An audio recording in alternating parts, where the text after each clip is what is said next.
இல்ல எந்த அளவிற்கு திமுகவும் அதன் கூட்டணி கட்சிகளும் பாஜக அதிமுகவை பார்த்து பயந்திருக்கிறார்கள் என்று. நாங்க தம்பி விஜய்க்கு அவர் கட்சிக்கும் அவர் கட்சி தொண்டர்களுக்கும் ஆதரவா இருக்கிறது என்ன காரணம்னா, நாங்க அவர்களுக்கு ஆதரவா தார்மீக அடிப்படையில் ஆதரவா இருக்கிறோம். கடுமையாக மாநில அரசை நாங்கள் எதிர்க்கிறோம். ஏன்னா அவருக்கு நடந்தது எல்லா கட்சிக்கும் தான் நடந்து கொண்டிருக்க. உதாரணத்திற்கு அண்ணா யூனிவர்சிட்டியில ஒரு பெண் பாதிக்கப்படுகிறாள்.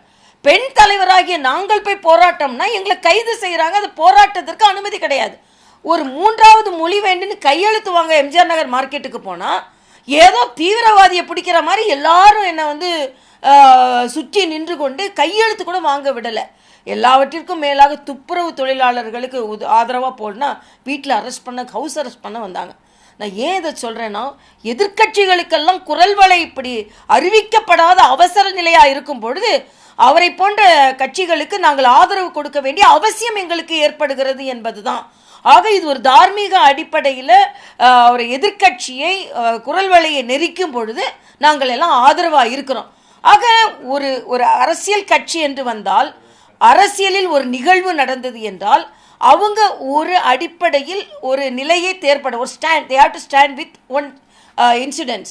அதில் நாங்கள் விஜய் கூட நிற்கிறோம். ஏனென்றால் அவர்கள் எதிர்கட்சியாக, ஆளும் கட்சி அவரை எதிர்கட்சியாக பார்த்து கொண்டு ஒரு அனுமதி கொடுக்கறதுல இருந்து அவர்களுக்கு பிரச்சனை ஏற்படும் பொழுது நாங்கள் அவருக்கு ஆதரவாக இருக்கிறோம் என்பதை விட ஆளும் கட்சிக்கு தீவிரமாக எதிராக இருக்கிறோம் என்பது நிலைப்பாடு.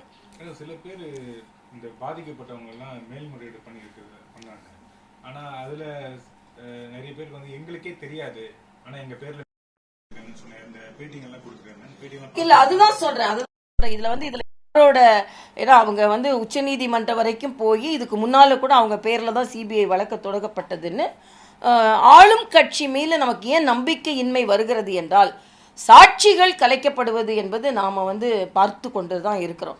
அதனால இதில் அவங்க எந்த விதத்தில் அந்த சாட்சிகளை குழப்பம் அடைய வைத்திருக்கிறார்கள் என்பதை நாம் தீர விசாரிக்க வேண்டும்.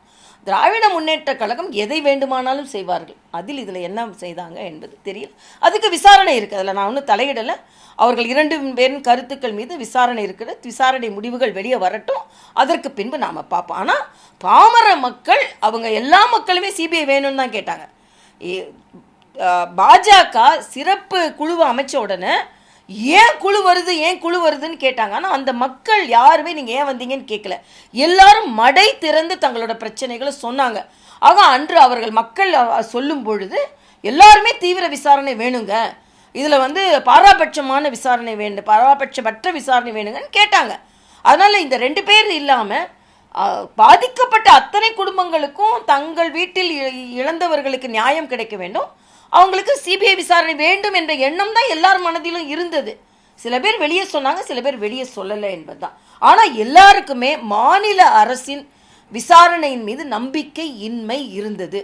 ஏன்னா மரியாதைக்குரிய ஜட்ஜி அருணா ஜெகதீசன் மீது எனக்கு நம்பிக்கை இருக்கிறது, ஒரு மரியாதை இருக்கிறது. ஆனால் அவர் பேசும்போதே விஜய் கொஞ்சம் முன்னால் வந்திருக்கலாம், கையசைச்சிருக்கலாம் அப்படின்னு அவரே சில முடிவுகளை சொன்னது ஒரு தவறுன்னு நான் ஒரு தனிப்பட்ட முறையில் நான் சொல்கிறேன்.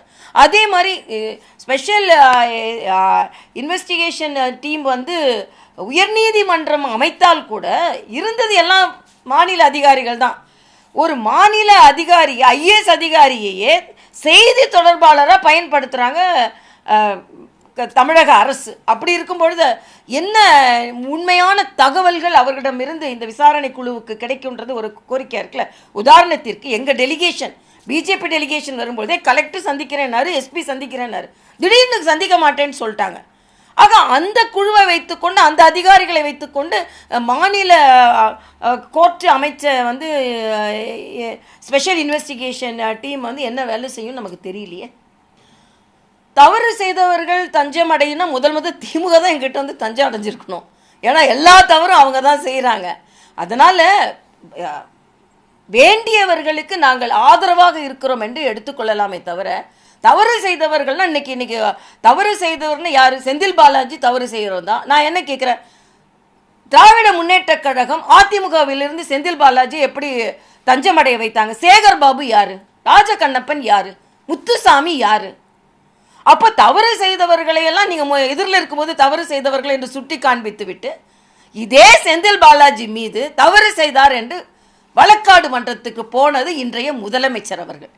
அப்போ எதிர்கட்சியில் இருக்கும்போது அவர் தவறு செஞ்சாரு, எதிர்கட்சிக்கு உங்க கட்சிக்கு வந்ததற்கு பின்பு தவறு செய்யார். தவறு செய்தவர்களின் தஞ்சமடையும் இடம் திமுகவா தான் இருக்குது என்பது எனது கருத்து.